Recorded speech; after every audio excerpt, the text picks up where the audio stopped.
Filipino Rhythm with Alansari Exchange. Your first choice for all your financial needs. Pambihira ka Pinoy, walang ibang katulad mo. Pambihira ka Pinoy, bilib sila sa husay mo.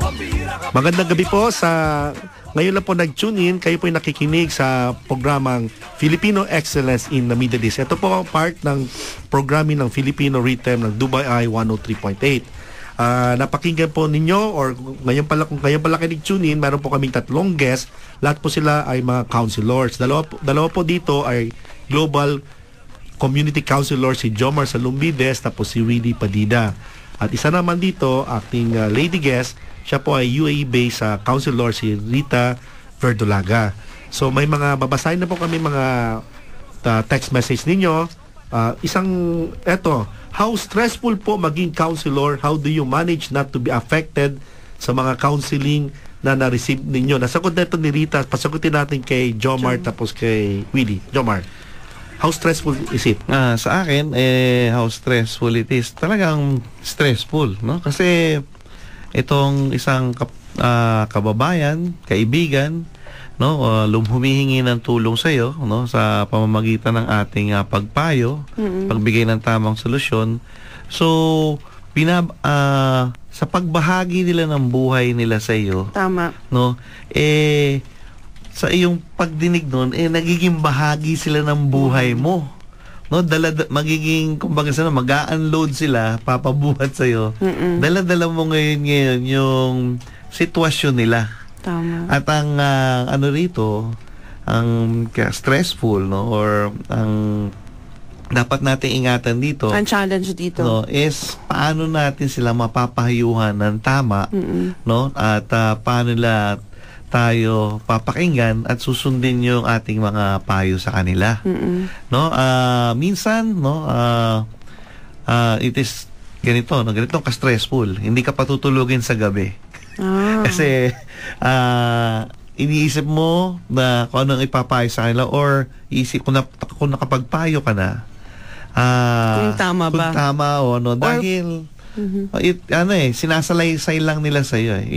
There could be other incidences na they're only telling one side of the story. That's true. No, and the other side hindi. So maganda nga sa marriage counseling, parehong mag-asawang kausap mo para harapan, alam mo yung kaliwat kanan ng istorya nila kung bakit nagkaganon.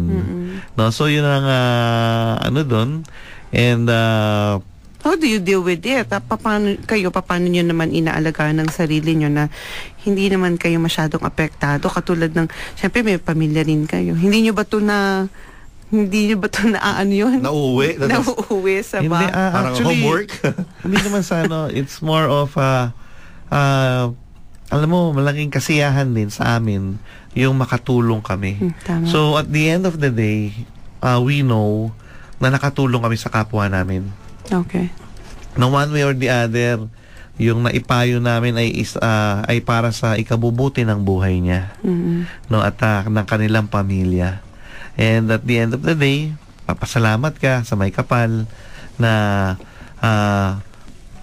nakapaglingkod ako o nakapagsilbi ako sa taong humihingi ng tulong sa akin. Okay, kaya si Jomar, gustong-gusto siya dito sa Middle East, lalo na sa UAE. Dahil, katulad ng last year, yung ABA weekend na yan, maraming ama ang naging tunay na ama. Okay. Mang Willie, kayo po, anong masasabi nyo dito? How stressful? How stressful? Kayo patawa ng patawa eh. Is that a sign na nag-release kayo ng stress? Actually, it's a way to release yung stress, no? Kailangan kasi maganda palagi yung pananaw mo. Yung counseling kasi, yung stress kasi, para sa akin, yung oras na nakikinig ka. As a counselor kasi, ang trabaho namin makinig eh. Opo. Hindi naman kami basta-basta na lang dadaldal ka. Pakikinggan mo. Kaya yung mga taong nagpapa-counsel, yun. Kasi they needed somebody or someone to listen to them. Okay. To listen to them. Para sa akin, yung mga oras na nakikinig ako dun sa mga problema nila, andun yung stress, but andun din yung andun din yung compassion, andun din yung understanding na ito yung sitwasyon nila ngayon. And it is important for us counselor not just to listen, but listen with our ears, but listen with our hearts. Alam mo, pag sinabi mong listen with, not just with your ears, but listen with your hearts, iba yun. Kasi kung titingnan mo, yung makikinig ka lang sa tenga without yung papunta dun sa puso, Opo. parang baliwala yung dating sa'yo nung parang lang to trabaho lang ba? Ganon. Hindi sincero. Oo, hindi sincero. Pero pag pinakinggan mo na mula sa puso, iba yun. Kasi do you know that inside the heart is an ear? Talaga? Isan? Ear. Tenga. Inside the heart is an ear. May ba? Totoo ba yun? Kasi parang may baka stress na kayo. Sige, Totoo yan. explain nyo po sa amin yan. Bago yan, Bluebird. Ano yun? Oo. Scientific Hindi, discovery. Totoo yan Hindi scientific discovery. Ano lang to very basic lang Ano ba yung letra nung bumubuo ng heart? H-E-A-R-T. Inside the heart is There an is ear. Ang galing talaga Diba? ni Mang Nasa Willie. gitna yung ear.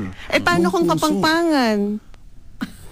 Wala nga kasi ear lang Kung di ko lang ako. Kung kapampangan siguro Marami tayong oo. tagapakinig na kung kapangpangan. paano niya maiintindihan. Pero ang mahalaga kasi doon, yung ibibigay mo sa kanya, hindi lang yung iyong atensyon. Ibibigay mo sa kanya pati yung puso mo. Okay. No? Para makapagbigay ka rin nung tamang pananaw, tamang payo. Mang Willie, matanong ko lang po, paano yun naman malalaman kung itong tao na to ay nakikinig or kasi may mga perennial na reklamo ng reklamo or perennial may problema, hindi naman nagbabago. Paano? How will you deal with that? Meron kayong monitoring system na sasabihin mo na ito na yung binigay kong payo tapos after a week, do you need to call them or what? Or pag di na nagpakita, nagamot na o nawala na. Actually, maraming klaseng ganyan na humihingi ng payo. Okay. May mga humihingi ng payo, not being judgmental. Apo. Okay. Meron kasing humihingi ng payo na talagang isinasa puso nila yung mga payong ibinibigay mo. That's good. Meron din namang mga humihingi ng payo na iniintay nilang ang sabihin mo sa kanila yung gusto nila. Meron ganon. Iniintay nila na pag hindi nila nagustuhan yung payo mo, Salbahay ka. hindi ko masabing salbahe. Kung hindi, yan. No, parang hindi magaling magpayo yan. Selective No, Selective listening ka rin. Selective listening. Salamat pala sabi ni Joe ng PhilHR. Siya nagpadala nitong message. Meron babasahin ditong Rita, sagutin mo to kasi nanay to May comment dito si Samira Quintilia. It's very important that a child's emotional intelligence is developed at a younger age. Yes. This way they have better understanding of every situation and they can assess the best course of action. As parents, this is just one of the things that we should give importance in raising our children para lumaki silang resilient sa stress. As a nanay, anong ko-compliment mo dito? Actually, ito tama yan no? Kailangan talaga, we take it for granted yung tinatawag ng EQ, emotional quotient. Kasi ang lagi nating iniisip is just to stimulate the brain, The IQ. Para mas, parang yung IQ, mas akala natin, pag mas matalino, mas successful sa buhay, di ba? Pero kadalasan, may opposite na nangyayari. So, it's really critical na ang ma-develop talaga is really the emotional quotient of a child, no? Kasi yan ang pinaka-foundation.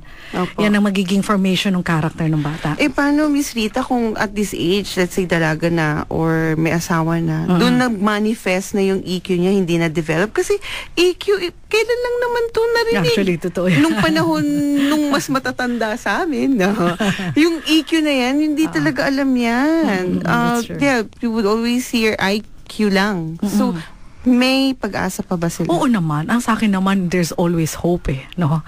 And there's always room for improvement. That is the biggest room that we have, where we should always have a room for improvement. So no matter how old we are, we should always be open to improving ourselves kasi that's what we owe to ourselves, di ba? Okay. That we could be better people. Alright. I'd like to take itong Sige. ito lang May kasi nag-text ba sa'yo? hindi, ito lang naalala ko lang ng last year, sinabi rin ni Jomar na may pag-aaral na ang mga batang lalaki na lumaking malayo sa ama ay maaring maging delinkwente, problema sa eskwela, drug user, matutong gumawa ng krimen, maraming insecurities, mahirap makipagrelasyon at kadalasan hindi rin masaya ang buhay pag-aasawa.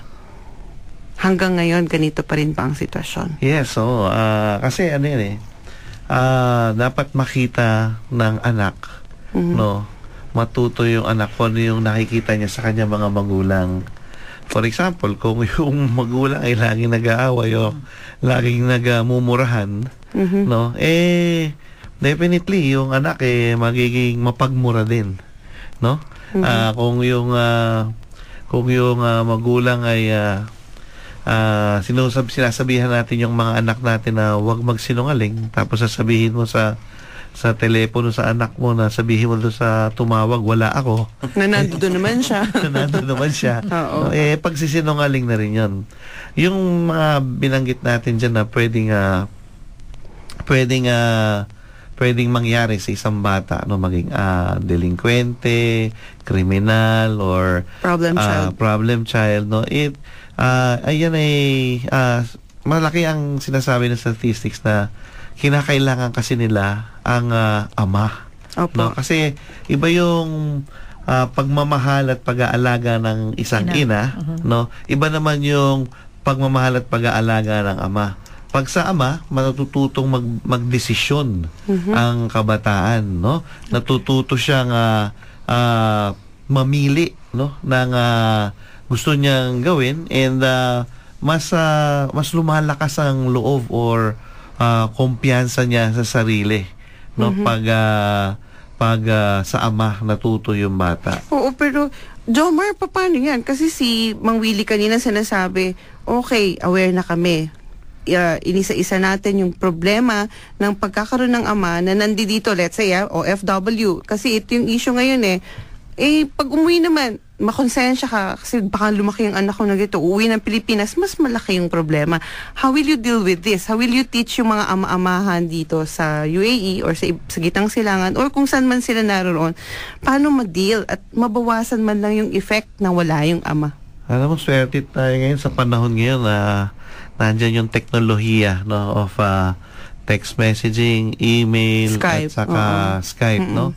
Wherein makakaharap mo, makikita mo yung, of course, nothing beats personal touch na yung nandun ka. Pero dahil sa sitwasyon nga ngayon, pangangailangan, nasa abroad at nagtatrabaho, gamitin natin yung teknolohiya na hindi lang tayo, ano kailangan, sige, papadala ako dyan, ganun lang ang ating mga sinasabi. But more of us really being interested in the lives of our family. Sa ating asawa, sa ating mga anak, ano ba yung hilig nila, kahit sabi yung favorite color, no? Tanong natin, sino ba yung mga kaibigan nila, ano natutunan nila sa eskwelahan, anong plano niya sa buhay, no? At kahit simple mga katunungan na nakapagdasal ka na ba, no? Nung nagkasakit ka, ano naramdaman mo, no? It's trying to be there, no, kahit na ikaw ay malayo physically. Yes. No, sinasabi nga natin shortly lang, no, pwede ngang magkasama kayo sa isang bubong, isang bahay, pero kung hindi naman kayo nag-uusap, hindi rin kayo magkakilala. Tama. No, so dapat magkwentuhan, mag-usap, no, maging masaya ang pamilya. Yeah. May isang text message dito na sasagutin ni Rita after ng break, pero basahin ko muna bago tayo mag-break. At yung gusto magpahabol ng mga questions nila or message, mag-text lang po kayo sa 4001. Ito yung question, then mag-break tayo. Good evening, gusto ko po ng payo at linawin sa isip ko na nalaman ko ang boyfriend ko ay may asawa sa Pilipinas. Tama-tama, bakit siya Rita? Ano ang gagawin ko kasi mahal na mahal ko siya. Hirap po ako mag-isip payon at linawin. Sasagutin po kayo ni Rita after this break. 4001 kung meron po kayo katanungan. Babalik po kami.